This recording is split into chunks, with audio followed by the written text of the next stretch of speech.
오늘 은혜 받으실 하나님의 말씀은 마태복음 5장 4절의 말씀입니다. 마태복음 5장 4절의 말씀을 다 같이 합독하도록 하겠습니다.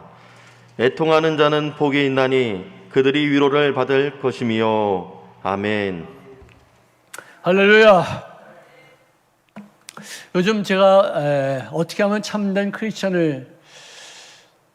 크리스천의 모습을 갖출 수 있을 것인가, 어떻게 하면 예수 믿는 사람답게 살 수 있는 것인가를 곰곰이 생각하다가 예수님께서 공생의 첫 번째 하신 말씀 중에 가장 기본이 되는 말씀이 이 산상수훈을 좀 강해야 되겠다 하는 생각을 했습니다. 이 말씀을 우리가 들으면서 또 저도 이 말씀을 전파하면서 그 말씀을 내 생활 속에 적용하면서 예수 믿는 사람답게 살게 하시는 제 은혜를 체험할 수 있기를 바랍니다. 자, 오늘 저는 애통하는 자는 복이 있나니 저희가 위로를 받을 것이며, 이 말씀으로 은혜를 나누고자 합니다. 여러분들, 기독교는 기쁨의 종교입니다. 저도 예수 믿고 나서 이런 기쁨이 내 생에 있을 수 있었을까 할 정도로 극한의 기쁨을 전 체험해 봤어요. 자, 그런데 오늘 이 성경 말씀을 보면은 상당히 이율배반적인 듯한 어떤 성격인 것입니다. 세상에서도 사람들은 쾌락과 즐거움을 추구하는데, 오늘 이 본문 말씀은 애간장이 끊어질 정도의 그 고통스럽게 여기는 인생이 복이 있다? 뭔가 좀 이상한가? 그런 생각도 들어요. 근데 여기서 말하는 이 애통이라는 것은 우리에게 있어야 될 것은 없고 없어야 될 것이 있는 것으로 인해서 아파하는 그런 느낌이, 이게 애통이에요. 내가 좀 지식이 좀 있었으면 참 좋을 텐데, 내가 가방끈이 짧아, 내가 교육이 부족해, 이거는 안 돼. 우리 아이들에게만큼은 내가 소를 팔아서라도 땅을 팔아서라도 어떤 것을 다 동원해서라도 공부를 시켜야 돼 하면서 이를 악물고 못 배운 게 소름이라고 자식 교육에 최선을 다한 결과 우리 대한민국은 지금 전 세계에서 가장 교육열이 높고 이 문맹률이 낮은 그런 나라 중에 하나가 되었습니다. 그동안 우리 부모님들은 정말 부끄러운 일을 많이 했어요. 너무 가난해서. 전쟁 이후에 먹을 것이 없으니까 미군 부대에서 쏟아져 나오는 그런 쓰레기들, 음식과 쓰레기 다 섞여 있죠. 그 드럼통에다 막 담아놓으면 그걸 갖다 얻기 위해서 아귀 다툼하고 난리가 나고 싸우고 그랬었어요. 근데 그걸 갖다가 받아가지고 거기 찌꺼기들 다 버리고 그걸 갖다가 상하지 말라고 바글바글 끓여가지고 그걸 맛있다고 해서 먹었었어요. 나도 기억이 난다니까요. 그렇게 살았어요. 전쟁의 위험이 끊임없이 있었습니다. 독재자들에게 시달리는 것이 너무나도 많이 있었습니다. 그런 가운데서도 우리 한국 사람들은 선망의 대상이 있었어요. 선망의 대상이 뭐냐? AFKN이라는 텔레비전 방송국에 미국의 실생활이 거기 그대로 쫙 나왔어요. 우리 드라마를 동남아에서 보면 한국에서는 전부 다 이렇게 사는 것 같다라고 여길 수 있었을 거나 마찬가지로 우리가 그 AFK를 보면은 미국은 저렇게 아름다우다라고 꿈이 있었어요. 그 선망의 대상을 목표로 삼아서 매진한 그 결과 우리는 지금 현재 개인 소득으로는 일본보다 높아지는 세계 10위권의 나라가 된 줄로 믿으시길 바랍니다. 애통한 결과예요. 몸부림친 결과예요. 능력이 이렇게 나는 게 한계가 있을까? 무능한 자신을 바라보면서 통탄하고 몸부림을 치는 이런 것이 없었다면 아마 우리는 결단코 가난과 민주화에서 우리가 이 독재화에서 우리가 벗어나지 못했었을 거예요.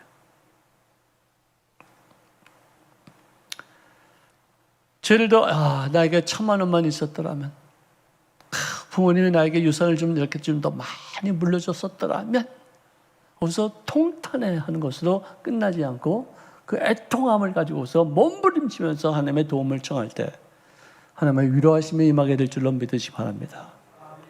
그 위로하시면 그래 천국 가면은 전부 다 평등해. 거기는 뭐 돈 갖고 이렇게 얘기하지 않아. 그것을 위로하는 것이 아니라 이 땅에 살면서 내가 애통하게 여긴 만큼 내가 몸부림친 것만큼 나에게 소득을 증가시켜서 부를 누리게 한다. 그 뜻이에요.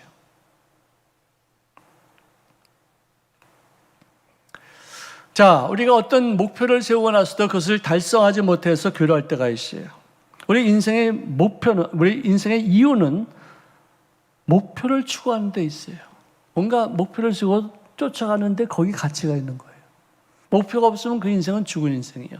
꿈이 없으면 그 인생은 살아있다나 그런 생명력이 없는 사람이에요. 꿈과 현실은 차이가 엄연히 있습니다.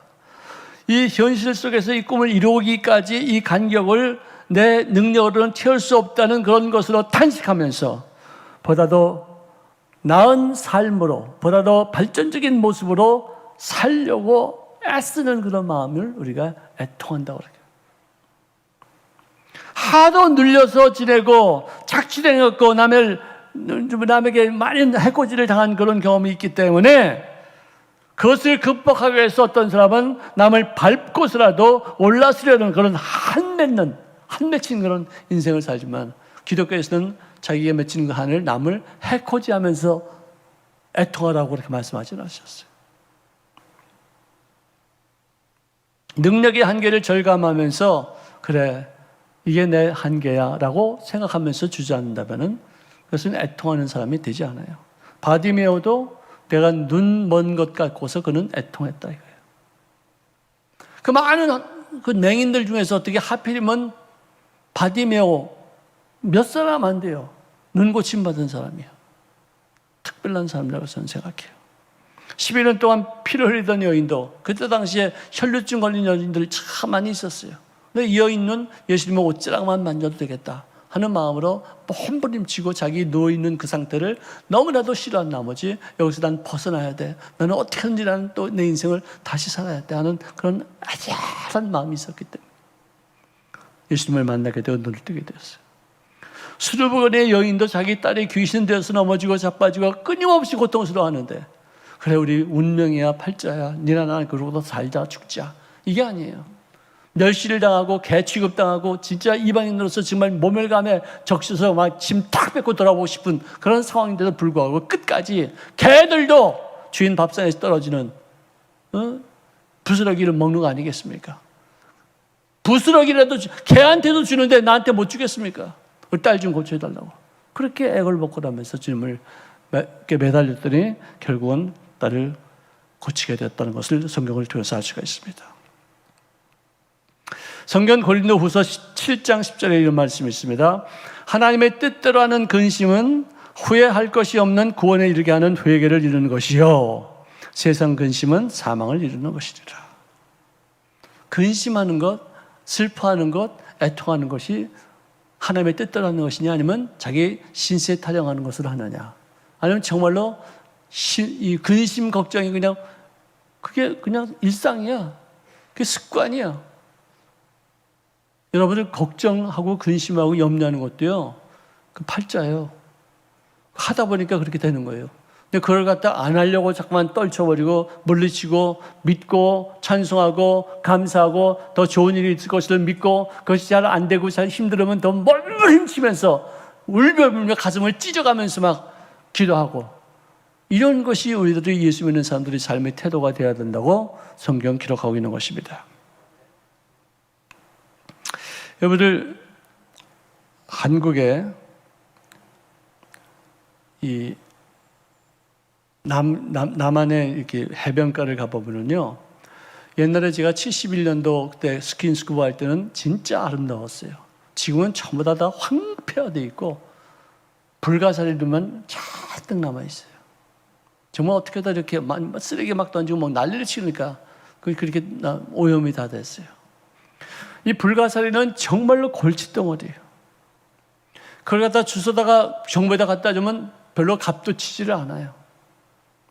그리고 그놈은 천적이 없어서 한번 퍼뜨려지면은 새카맣게 붙어버려요.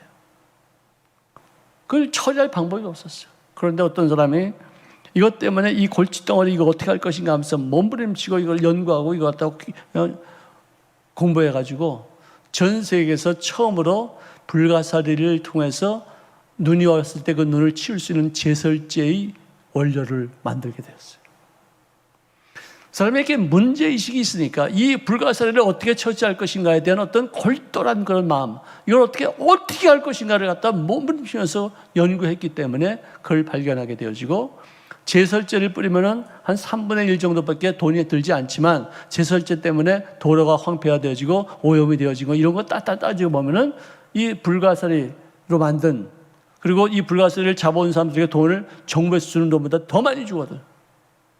그러니까 이 경제가 돌아가는 거예요. 야, 정말 대단한 사람이더라.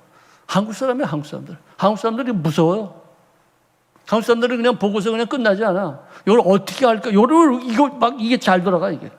예? 정말. 일본에서 코끼리 밥통을 갖다 하나 딱 사갖고 왔는데, 그 인기가 있으니까 모두가 가면 그냥 다 코끼리 밥통 사.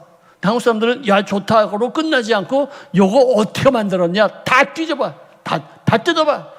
요거를 어떻게 하면 더 좋게 만드느냐? 그래가지고, 코끼리 밥통이, 요새? 쿠쿤가 하여간 코콘가 그걸로 바뀌었어요. 말이 나와 거기는. 예? 기겁을 해. 다 됐습니다, 주인님. 어떻게 보존할까요? 또 시킬까요? 별 얘기를 다 부려. 여러분들, no pain, no crown, no gain, no pain, no gain, no cross, no crown. 이게 무슨 말이냐? 고통이 없으면 얻는 것도 없고, 그 다음에 십자가가 없으면 영광도 없다. 이게요. 너무 안일하게 살지 마. 그렇게만 생각하지 마세요. 문제 있는 거 감사하게 생각해야 돼요. 마스크 써서 그런가 왜 이렇게 아멘들이 없어요? 문제 있는 걸 감사하게 생각합시다. 네, 가정에 계신 분들도 함께 아멘 하시기 바랍니다. 문제 없는 것을 오히려 저주로 이기고 문제 있는 것을 감사하시기를 주의 이름으로 축원합니다. 하나님 앞에서 애통하는 것 중에서 가장 두드러진 것은 뭐냐? 죄를 지은 것에 대해서 애통하는 게 제일 커요. 다윗이 밧세바와의 관계를 통해서 불륜을 저지르고 그를 감추기 위해서 그녀의 남편을 전쟁에 보내서 그를 죽임을 당하게 만듭니다. 그랬을 때 나단 선지자가 하나님의 보내심을 받아서 다윗에게 왔습니다. 다윗에게 하는 말이, 한 성읍에 두 사람이 있었는데 하나는 가난한 사람이고 하나는 부자였습니다. 부자는 양과 소가 많이 있었지만 가난한 사람은 작은 양 새끼 한 마리뿐이었는데 그 암양 새끼는 그의 자식과 더불어 함께 자라면서 그가 딸처럼 키웠는데, 부자가 자기 집에 온 어떤 손님을 접대하기 위해서 그 가난한 사람 한 마리밖에 없는 그 양 새끼를 빼앗다가 그걸 잡아서 대접을 했다면 왕은 어떻게 생각하십니까? 야훼의 살아계심을 두고 내가 맹세하노니 이 일을 행한 그 사람은 마땅히 죽을지어라. 그랬더니 당신이 바로 그 사람입니다. 그 사람이 누군지 알아? 너야 자식아. 그거예요. 난 이 말씀에 굉장히 아주 찔림을 받아요. 내가 누구는 뭐 어떻고 누구는 어쩌고 저쩌고 그래도 하나님은 그게 바로 너야 자식아. 남에게 단점이 보이면 그게 바로 나에게 단점이 있는 거야. 남의 어떤 죄 짓는 것이 보이면 그것이 바로 내가 짓는 죄야. 확실하게 깨달았어요. 그래서는 그의 파렴치한 것을 질책합니다. 나도 다윗이 어떻게 이렇게 사악한 인간이 될 수가 있었을까? 혼내키니까 내가 야훼께 죄를 범죄하였습니다 라고 고백을 합니다. 인정을 합니다. 그랬을 때 이 나단 선지자가 하는 말은, 당신은 죽지는 않겠습니다. 하지만 야훼의 원수가 크게 비방할 거리를 얻게 했으므로 그 죄값으로 당신이 낳은 아이가 반드시 죽을 것입니다. 그리고 당신은 언젠가는 배신당할 일이 있을 것입니다. 당신이 몰래 남의 한 아내를 취했으니 당신의 후궁들은 백주 대낮에 많은 사람들이 보는 앞에서 더럽힘을 얻게 될 것입니다.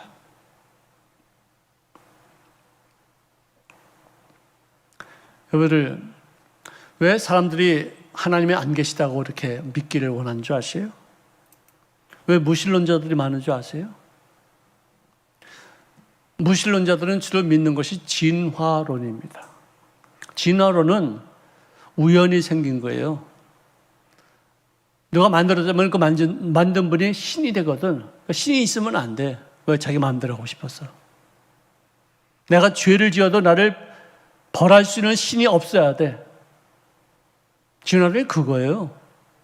천국 없어. 난 살다가 그냥 짐승같이 살다가 없어지면 그뿐인데, 사는 동안 내가 내 마음대로 해야지. 내가 즐겨야지. 죽은 날이 끝인데. 그리고 또 끝이라고 속는 그 귀신에게 마음이 빼앗겨서 이 짧은 세월을 쾌락으로, 돈 버는 것으로 그러고 보내는 거예요.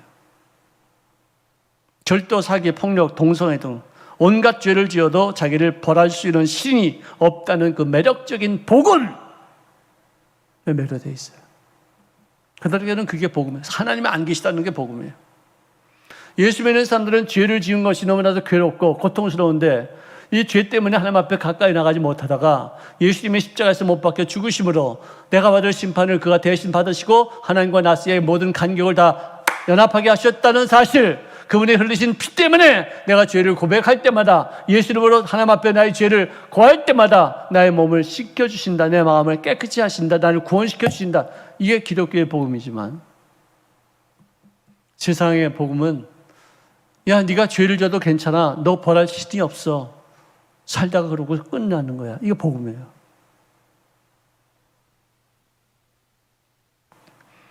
예수 믿는 사람들은 죄의 화살이 나를 찌르고 죄의 손이 나를 심히 누르나이다. 죄의 진노로 말미암아 내 살에 성한 것이 없사오며 나의 죄로 말미암아 내 뼈에 편함이 없습니다. 나는 죄인입니다. 죄값이 이렇게 무서운 줄 몰랐습니다. 너무나도 고통스럽습니다.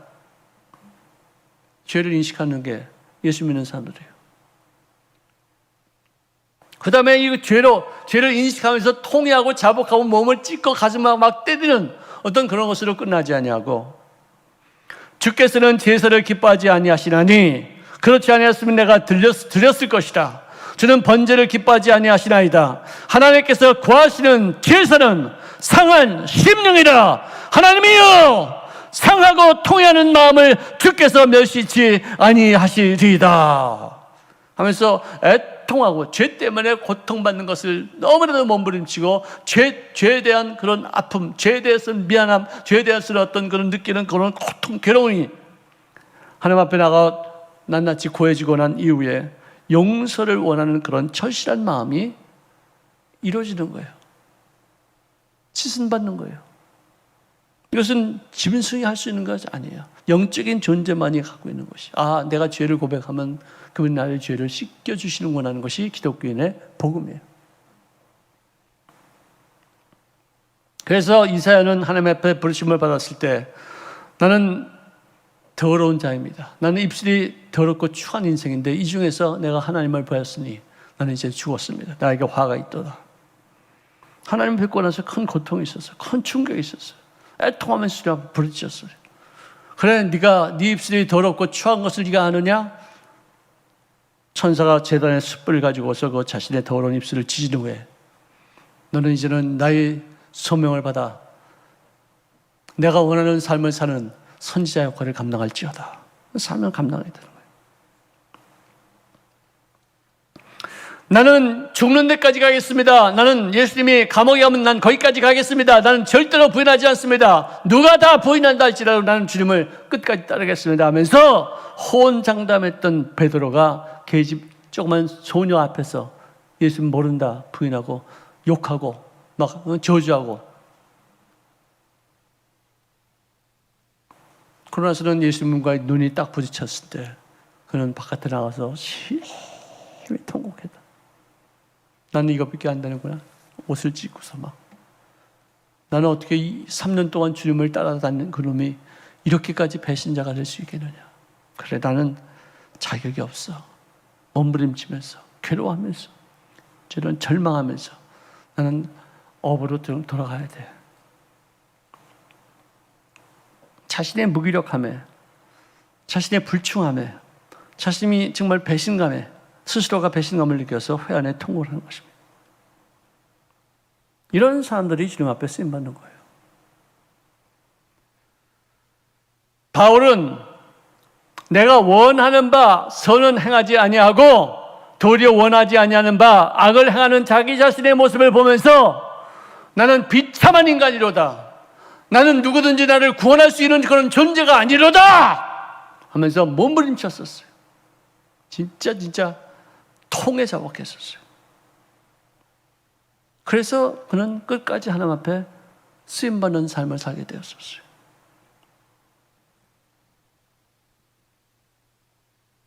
마틴 루터도 내가 오직 나의 의인은 오직 믿음으로만 살리라 라는 그 말씀을 듣기 이전에는 늘 자기를 학대하고 자기에게 고행을 주면서 무릎으로 그 28계단의 어떤 예루살렘에서 갖고 온 그 계단을 기어 올라가면서 거기다가 유리를 깔아가지고 이 무릎이고 뭐고 그냥 다 피투성이가 되면서 기어 올라가면서도 마음속에 평안함이 없었어요.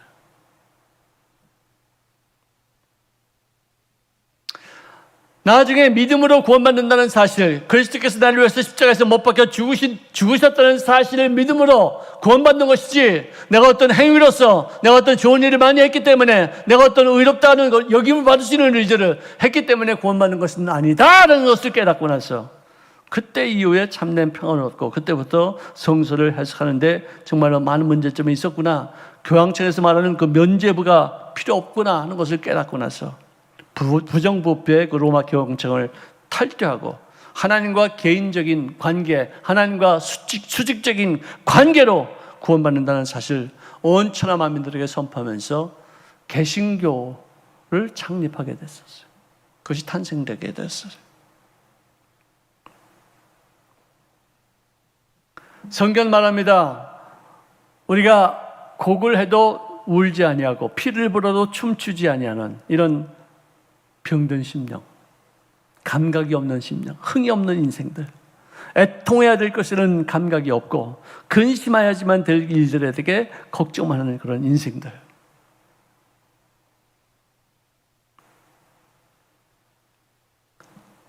이 감흥이 없는 그런 시대.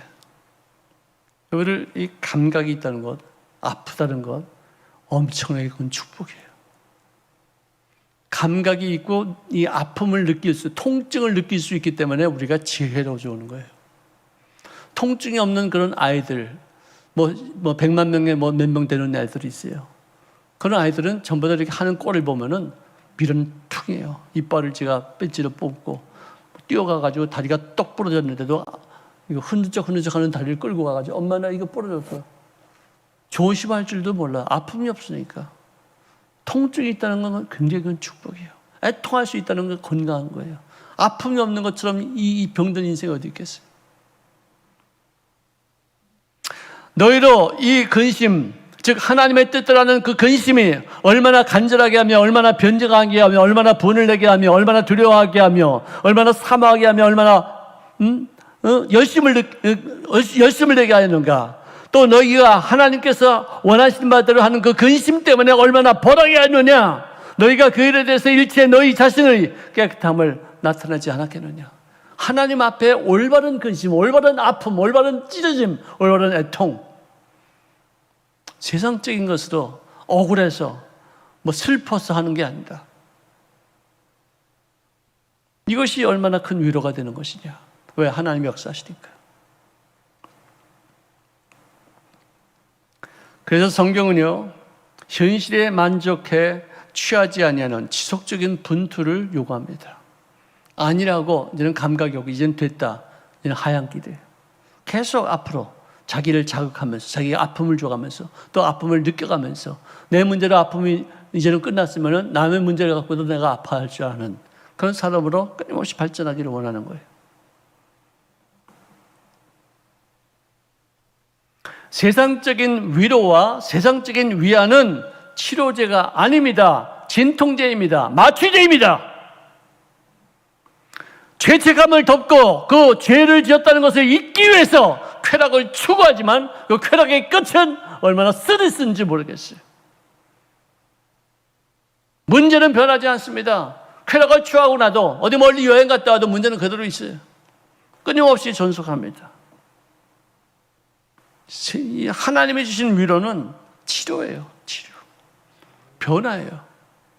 환경이 바뀌어져요. 내 마음 자세가 바뀜을 통해서. 과학과 정치가 발전하고 종교와 윤리가 새로운 모습을 갖추면서 끊임없이 진보한다 할지라도 그것은 인생의 허무함을 잠깐 잊게 하는 한 방법에 불과하지. 늘 새로운 것을 보여줌으로 찰나진 것에 정신을 빼앗겨서 영원한 세계에 대해서 관심을 갖지 못하게 하는 그런 아주 극악 무도한 일들인 것이에요. 그것으로 인해서 결국은 세상에 취해 살다가 하나님도 만나지 못하고 영벌에 빠질 수밖에 되는 것이에요. 여러분들 데살로니가전서 5장 3절에 보니까 그들이 편안하다 할 때, 안전하다 할 그때 해산의 고통이 임산부에게 임한 것 같이 멸망이 갑자기 그들에게 이르니 결코 피하지 못하리라. 내가 섰다는지 어떻게 넘어질까 조심하라. 안일하게 사는 것 이거 추구하지 말라. 야, 오늘 참 좋았다. 이것으로 끝나지 말라. 여러분들, 북한의 참상은 지금 이건 세계적입니다. 북한은 정말 나라도 아니에요. 1인 독재, 지금도 외교관들이 얼마나 많이 탈북하는지 몰라요. 그들이 신변 보호 때문에 이렇게 노출되지 않아서 그렇지 지금 한국에도 많이 있고요. 미국에도 많이 있고 일본에도 많이 가 있어요.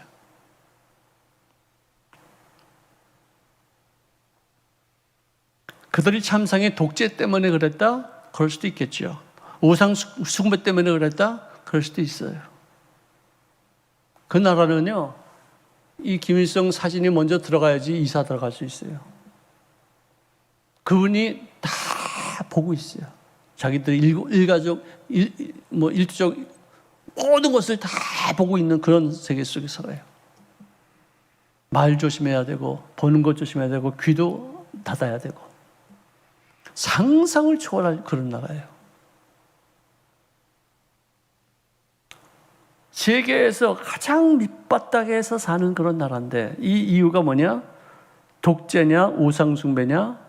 가장 중요한 것은 뭐냐? 그런 일들을 할 때 처음부터 교회가 대항하지 않았다는 것.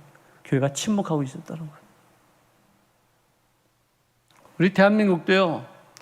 교회가 깨어 있어야 돼요.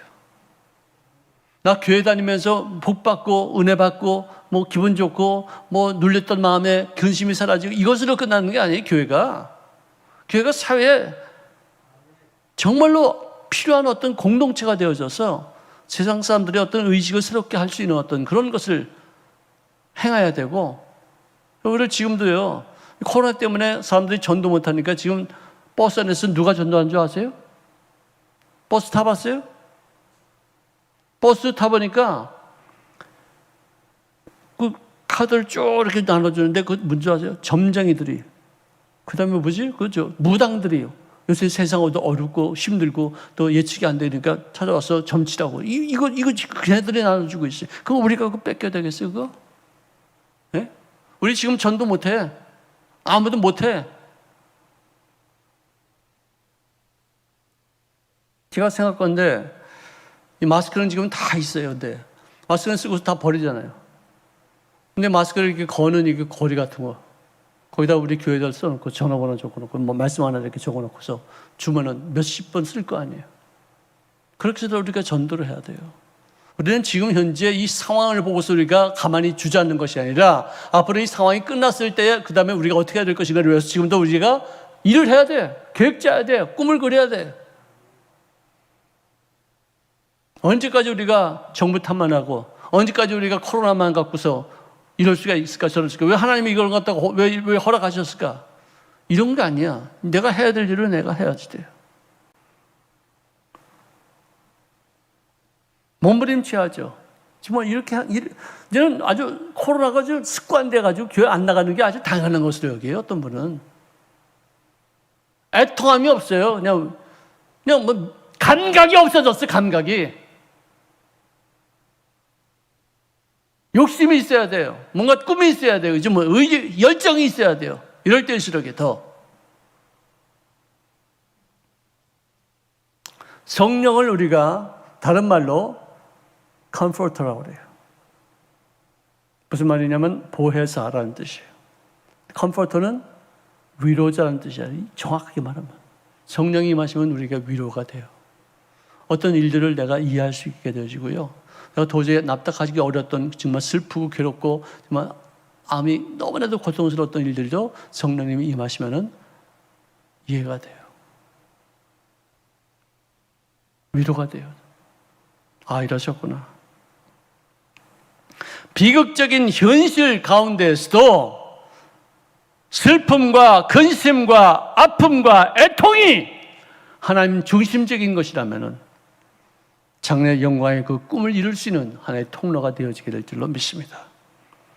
진정한 위로는 말로 토닥거리면서 하는 것이 아니라 장님이 눈을 뜸으로 받는 위로가 되고 절름발이가 뛰어다님으로써 받는 위로, 가난한 사람이 부한 사람이 되어짐으로 말미암아 받는 위로, 북한에서 시달리다가 남한 땅에 와서 가족들까지 다 데려와서 정착할 수 있는 그것으로 받는 위로, 청이사학적인 위로가 아니라니까 실제적인 위로예요. 문둥병자의 비극, 이 나병 환자들의 비극은 뭐냐? 감각이 없다는 거예요. 감각이 없다는 거예요. 아파할 어떤 그런 요소가 없다는 거예요. 지지지 타는 숯불을 이렇게 들고도 그냥 가만히 이렇게 있어요. 우리 같으면 팍 들죠. 아프니까 안 아플 수 있는 방법이 뭐냐? 집게를 집어서 이거 생각이 나는 거예요. 이거 해도 안 아프니까 그냥 집는 거예요. 집게에서 잡을 필요도 없어요. 향상된 삶을 추구하지 못해요. 고통에 대한 감각이 뛰어날수록 고등동물이라고 합니다. 사람의 위대성은 통증을 느낄 수 있다는 데 있대요. 우리 아파하면서 합시다. 가슴을 찢으면서 합시다. 정말 애간장이 끊어지도록 정말 애통할 수 있는 어떤 그런 것이 있다면 그 사람은 복이 있는 거예요. 왜? 그 애통함 때문에 하나님의 위로하심이 나타나기 때문에. 무감각한 사람은 복이 없다. 그 맞는 말이에요. 왜? 아무것도 안 하니까. 발전도 안 하니까. 아프지도 않은데 뭐 때문에 움직여? 아프니까 좀 더 편안하게 하기 위해서 뭔가 움직여야 되고 뭔가 개선해야 되는데 통증이 오는데 뭐 때문에 움직여?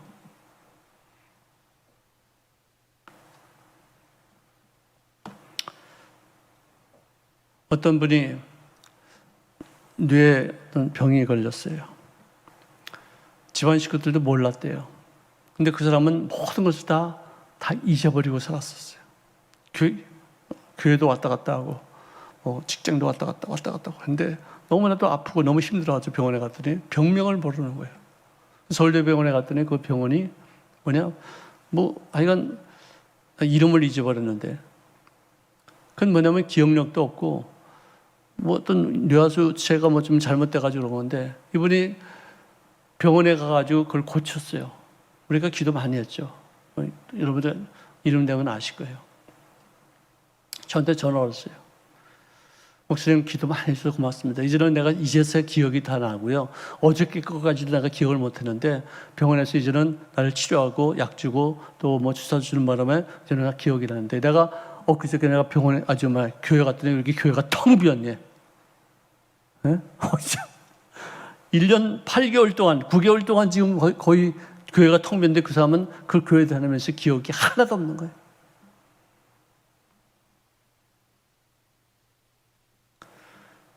그 사람이 그 병에 대한 심각성을 모르고 지내니까 그러고 지내고 나중에 큰 탈이 나는 거예요. 근데 지금은 이제 내가 이런 게 내 병이구나 이제 알았어. 알았으니까 이 아픔이 이 고통이 나에게 임하지 않기 위해서 뭔가 지혜롭게 약을 먹고 교회를 다니고 또 기도하고 또 의사 찾아다니고 그렇게 되는 거예요. 이렇게 발전적이 되잖아요. 이 통증이 아픔이 그에게 위로가 됐어요. 정상적인 삶을 살게 하는 것으로 위로가 됐어요. 아파야 돼요. 뭔가 느낌이 있어야 돼요. 이게 아닌데 하는 어떤 그런 각오가 있어야 돼요.